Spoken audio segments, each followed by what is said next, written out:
Pakistani President Arif Alvi said in an interview with Xinhua that the Communist Party of China has led the country to remarkable achievements during the past century.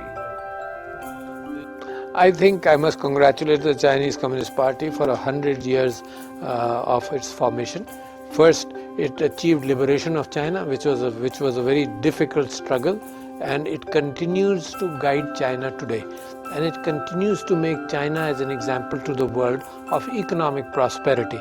That's important. The way China has worked with discipline, that's unique compared to a number of other countries. The way China has taken people out of poverty, like I just mentioned, 800 million people out of poverty in the last decade.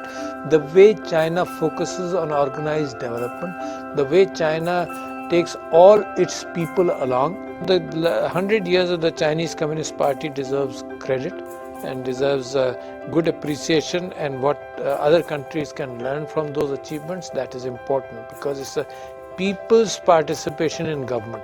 I congratulate the Communist Party and all its members for the 100 years.